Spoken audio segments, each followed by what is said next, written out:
أشهد أن لا إله إلا الله أستغفر الله نسألك الجنة ونعوذ بك من النار أشهد أن لا إله إلا الله أستغفر الله نسألك الجنة ونعوذ بك من النار أشهد أن لا. Kalau memang engkau datang ternyata rakaatnya sudah lewat satu, sempurnakan, kan gitu sebetulnya.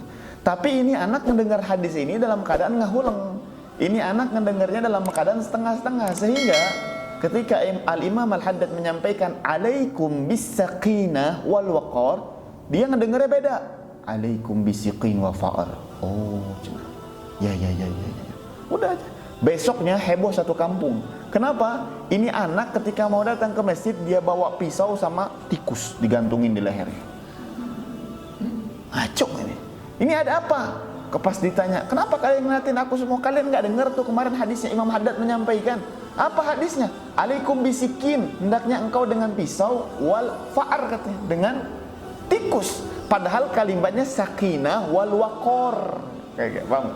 Jadi dia salah nggak dengar, tidak mendengarkan dengan kalau sakinah artinya ketenangan, kalau sikin pisau. Kalau waqar artinya ketegapan, dia dengar fa'ar. Kan beda sebetulnya. Tapi karena tidak baik mendengarkan apa yang sedang disampaikan, jadinya bahaya gitu. Ngamalin jadi aneh. Mau nanya lagi gengsi. Orang kayak ngaji naik nanya pakai kan gitu, sudah tunggu. Makanya penting sekali di dalam majelis itu kita mendengarkan kajian yang sedang disampaikan dengan baik. Penting itu. Harus selalu saya sampaikan di dalam setiap majelis-majelis, kita mendengarkan kajian dengan baik, mendengarkan kajian dengan cermat.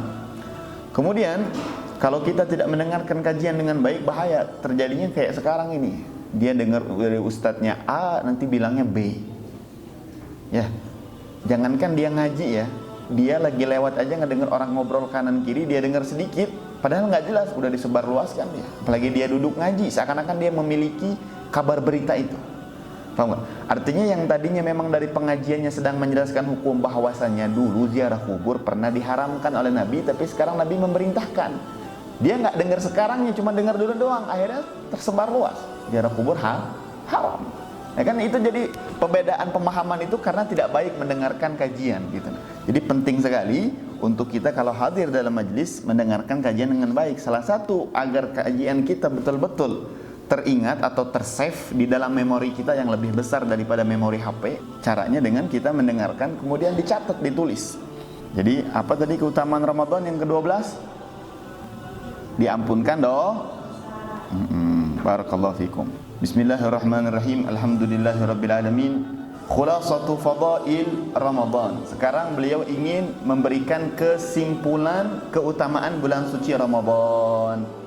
Kata Al-Habib Muhammad bin Abdullah Al-Haddad, beliau mengatakan al-matlub min kulli muslim, yang diminta di dalam setiap individu orang muslim ketika masuk bulan suci Ramadan, salatu khisal, cuma 3 perkara sebetulnya yang diinginkan oleh syariat atau oleh Allah Subhanahu wa taala ketika memasuki bulan suci Ramadan. Itu setiap individu muslim melakukan 3 perkara saja ya. Yang pertama, muslim tadi dia melakukan 3 perkara. Yang pertama, as-siyam. Ada kata saum, ada kata siyam. Kita bahas.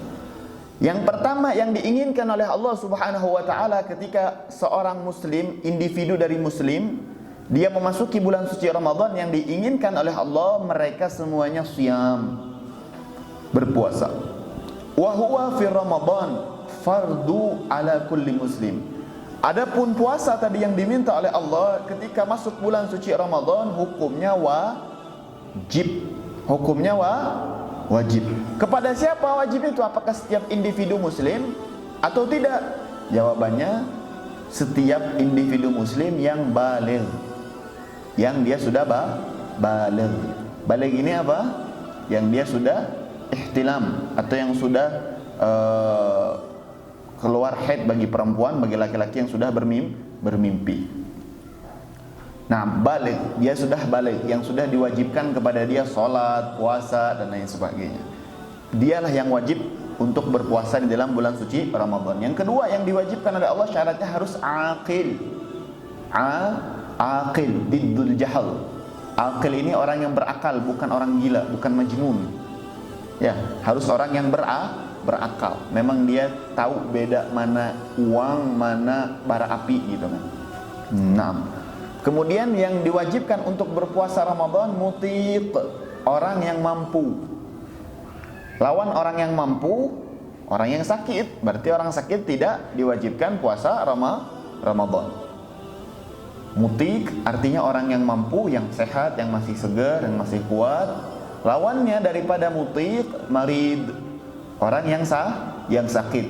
Sakit yang di sini dikategorikan sakit menurut Imam Ibn Hajar adalah orang yang senantiasa dibolehkan untuk tayamum sampai kadar dia nggak bisa kena air gitu. Artinya berdiri dia sulit, sampai kalau cuman sekedar demam biasa, cuman sakitnya sakit gigi biasa, itu masih dianjurkan untuk puasa. Tapi bobitnya, patokannya yang boleh untuk meninggalkan puasa adalah orang yang senantiasa harus melakukan tayamum gitu.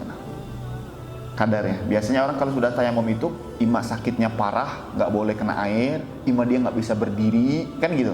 Ima sakitnya dia nggak bisa gerak lah. Memang dia sudah dalam keadaan parah. Atau ibu-ibu hamil, atau ibu-ibu hamil atau ibu-ibu menyusui, dan itu nanti dibahas di dalam bab fiqih. Kemudian yang wajib juga dilakukan oleh orang muslim yang berpuasa adalah orang yang muqim, orang yang bertempat tinggal, duduk di kampungnya, stay home. Bukan orang musafir. Kalau musafir yang dia berjalannya lebih daripada marhalatain 89 kilo, menurut ulama mayoritas sekarang seperti fatwa di Mesir mengatakan 89 kilo, itu dia boleh meninggalkan puasa di qadha pada sekian hari. Jikalau memang dia merasakan capek gitu di dalam perjalanan. Hari ini kan kita walaupun ratusan kilo pergi naik pesawatnya, nggak ada capeknya gitu kan. Tapi apakah tetap sunnah? Menurut madhab Imam Ahmad bin Hambal, iya, bahkan hukumnya kalau musafir bukan sunnah, dia batalin wajib. Karena itu adalah bonus daripada Allah Subhanahu wa Ta'ala. Ini banyak yang tidak dipahami kadang oleh sebagian umat muslimin.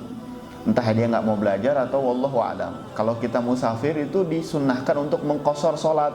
Kita pergi ke Jakarta, ya, atau kita pergi ke Surabaya, lagi hadir haul Malang mungkin, atau pergi kemana, kan perjalanan jauh, disunahkan untuk mengqashar, meringkas jumlah bilangan sholat yang tadinya 4 jadi 2, mengqashar.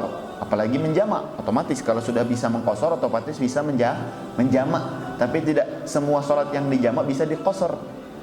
Ya, paham nggak? Setiap sholat yang bisa diqashar pasti bisa dijamak, tapi tidak setiap sholat yang dijamak bisa faham? Ya, itu agak sedikit butuh pemahaman. Sebab sholat itu boleh dijamak bukan ketika musafir saja. Orang lagi sakit benar-benar parah, boleh dia senantiasa menjamak sholat. Atau lagi hujan lebat, ya nggak?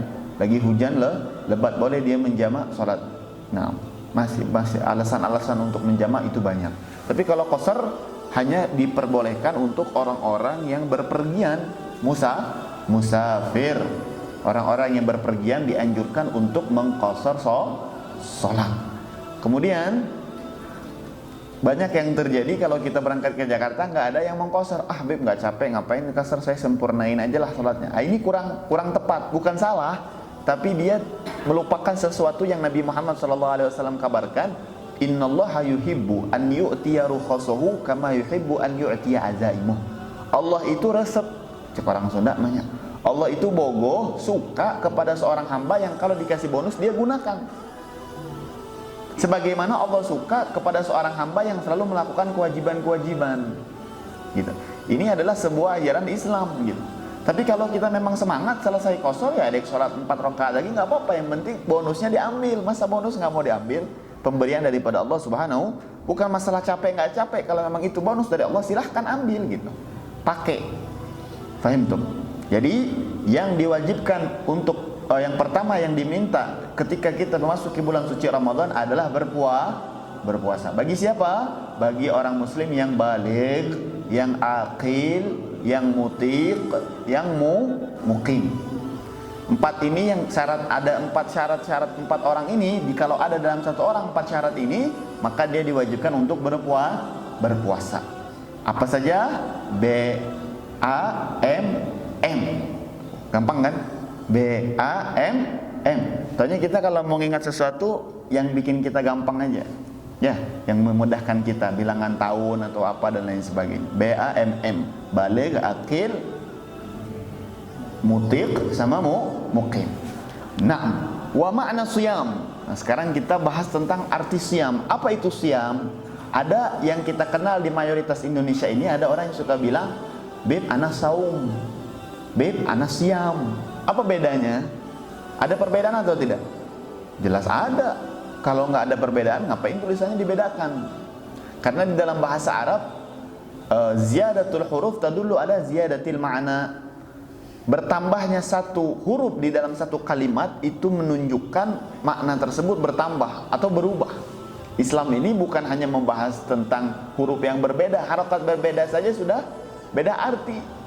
Harokatnya berbeda sudah beda arti. Teringat ada seseorang raja yang mana raja ini punya kena penyakit. Ketika raja ini terkena penyakit, dia bingung, dan dia hidup setelah Nabi Muhammad SAW di zaman Utsmaniyah. Ketika dia berobat ke setiap tabib yang ada pada saat itu, nggak ada yang bisa mengobati dia. Sehingga dia dapat kabar ada seorang tabi'in yang bisa mengobati jenis penyakit apapun.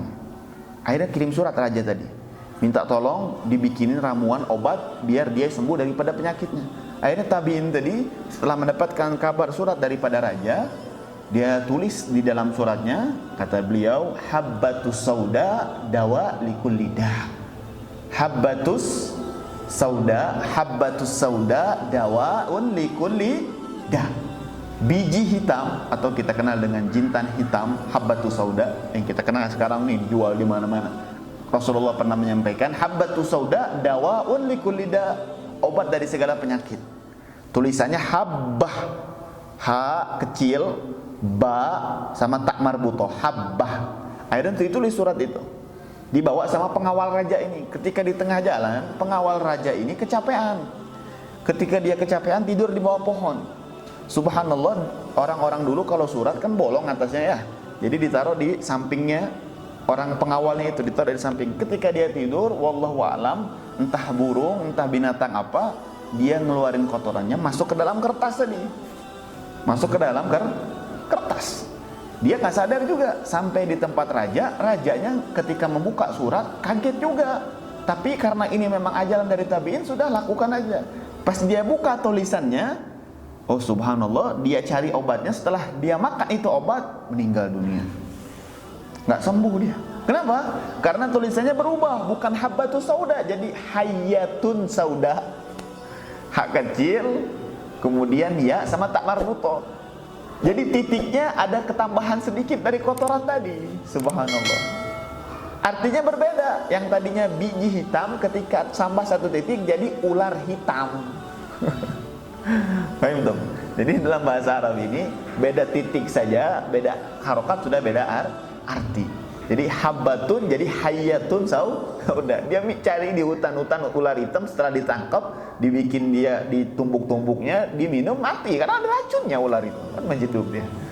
Jadi arti siam berbeda dengan makna saum. Siam berbeda dengan makna saum. Kalau makna saum itu kalimatnya lebih umum, artinya menahan. Kalau saum artinya menahan. Seperti di dalam surat Maryam, ketika ditanya Siti Maryam, apa tanda-tandanya dia punya anak, inni nazartu lirrahmani sauma, aku bernazar kepada Tuhanku untuk saum. Apa arti saum? Artinya menahan mulut untuk tidak berbicara. Arti kalau kalimat saum itu umum maknanya menahan. Menahan apa saja? Menahan pandangan, menahan mulut, menahan apapun jenisnya. Ya, menahan apapun jenisnya itu namanya saum. Tapi kalau siam Kalau yang diartikan siam artinya al-imsak anit ta'am wasyarab. Dia lebih khusus. Lebih khusus kepada menahan diri daripada makan dan minum atau segala jenis apapun yang masuk ke dalam jauf. Jauf itu lambung perut kita. Tulan nahar, sepanjang hari. Jadi kalau makna siam artinya lebih khusus. Yang mana arti siam artinya menahan diri daripada makan dan minum atau segala jenis apapun yang masuk ke dalam lambung perut sepanjang hari. Nah makanya yang membatalkan puasa menurut ulama ahli fiqih bukan hanya sesuatu yang masuk dari mulut. Apapun sesuatu yang masuk ke dalam lubang-lubang yang terbuka yang menyampaikan kepada lambung itu batal. Makanya kita mengenal di dalam Ramadan ini entong ngojai lamun ker puasa gitu kan. Karena takutnya nanti air itu masuk ke dalam lubang yang terbuka. Entah dari lubang belakang, bawah, kemaluan kita atau depan, atau masuk dari kuping atau masuk daripada telinga. Sarwake nih kuping yang telinga jangan. Atau ya, nanti dari sini hukumnya menyebar. Makanya fikih ini perubahan. Dari kalimat yang tadi saya jelaskan singkat itu bisa memecahkan masalah-masalah banyak sebetulnya. Timbul sekarang pertanyaan, Beb, gimana kalau kami pakai insto siang-siang hari bulan puasa? Kumaha kalau kami ketembat atau hukumnya suntik? Semuanya nanti masuk, masalahnya hanya di dalam kalimat ini. Subhanallah. Karena nanti luas sekali ya. Itu nanti pelajaran ilmu fiqih. Yang jelas arti siyam berartikan lebih khusus daripada arti saum. Ya. Jadi kalau kita ditanya orang, kamu hari ini puasa tuh? Ya, ana siyam. Ini aku puasa. Tapi kalau iya Beb, saya saum naon ya? Saya bertanya lagi, saum apa kamu? Kamu saum berbicara apa saum kumaha gitu? Saum video call sama dia apa kumaha gitu kan? Bagus itu. Paham tuh? Jadi makna saum sama siam berbeda. Nah, jadi intinya beliau ingin menjelaskan arti siam yang diminta oleh Allah Subhanahu wa taala di dalam bulan suci Ramadan adalah menahan diri daripada makan dan minum atau segala jenis apapun yang masuk ke dalam lambung perut sepanjang hari dengan niat yang khusus menurut mazhab Imam Syafi'i. Pakai niat ya. Kalau Imam Malik kemarin cukup 1 hari dijadikan 1 bulan full. Naam. Wala yatimu illa bitarkil ma'asi wal jidal. Nah, menahan diri daripada makan dan minum tadi atau segala sesuatu jenis apapun yang masuk ke dalam lambung tidak akan sempurna pahala puasa tersebut kalau kita tidak meninggalkan kemaksiatan kepada Allah atau perdebatan. Tidak akan pernah kita mendapatkan kesempurnaan pahala bulan suci Ramadan kalau kita tidak meninggalkan maksiat. Enggak meninggalkan ngomong kotor, tidak meninggalkan perbohongan, menggunjing orang dan lain sebagainya, atau jidal berdebat sampai berantem. Kalau bulan Ramadan ini sudah berlapang dada saja. Kalau memang kita punya uang cukup, udah nggak usah nawar-nawar, kalau bisa kasih saja. Khususnya untuk orang-orang yang jualannya memang kelas rendah. Ya, karena bersedekah di dalam bulan suci Ramadan pahalanya berlipat ganda. Ibadah sunnahnya seperti ibadah wajib. Jadi tidak akan pernah sempurna pahala orang yang berpuasa kecuali dia harus meninggalkan kemaksiatan dan perdebatan. Nabi Muhammad SAW bersabda, "As-saumu junnah." Puasa itu benteng kita. Puasa itu adalah benteng. Fa idza kana ahadukum sha'iman, jikalau salah satu di antara kalian sedang berpuasa, fala yarfuth wala yajhal. Jangan kalian melakukan perbuatan nista atau dosa gitu. Maksiat artinya. Wala yajhal. Jangan juga kalian berdebat atau pura-pura bego, enggak tahu harga ini, enggak tahu kasihan sama orang yang lagi jualan gitu. Jangan pura-pura kita enggak tahu bagaimana penderitaan orang lain gitu. Orang itu jualan kadang dalam keadaan sulit, dia betul-betul lagi butuh, ya paling dia naikin 1.000-2.000, kenapa enggak mau? Kalau kita punya ya bismillah gitu kan. Niat nolong, nanti lebih diperbanyak rezekinya oleh Allah Subhanahu wa taala. Wa inna mru'um qatalahu aw syatamahu, jikalau ada orang yang ngajak dia berantem atau mencaci maki dia, kata Rasulullah sallallahu alaihi wasallam, atau ngajak perang, falyaqul, katakanlah kepada orang yang tadi mengejekmu, mencaci makimu, qul inni shaim, aku puasa. Inni shaim, katakan itu. Inni shaim, aku puasa, katanya beliau. Jadi jangan dilawan, sebab kita ini menjadikan puasa adalah benteng kita. Kalau benteng itu nggak ada manfaatnya, buat apa? Dan itu latihan. Artinya kalau kita hari ini mengatakan ketika sore-sore jam 5 ada orang nyaci maki kita, mana tem niki orang puasa. Mana mau kieu sok orang puasa. Ente mah kieu oke, tungguan tarawihnya, awas mana. Aduh, jangan juga. Artinya itu latihan. Itu latihan, artinya kita disuruh untuk menahan diri. Nanti datang tarawih justru kita maafkan. Setelah selesai Ramadan justru kita maafkan orang-orang tersebut. Qala sallallahu alaihi wasallam, khamsu yufattirna shaim. Ada 5 perkara yang membatalkan orang-orang berpuasa. Ayyudhibna ajrah, yang dimaksud membatalkan artinya menghilangkan pahala puasanya. 5 perkara yang membatalkan pahala puasa.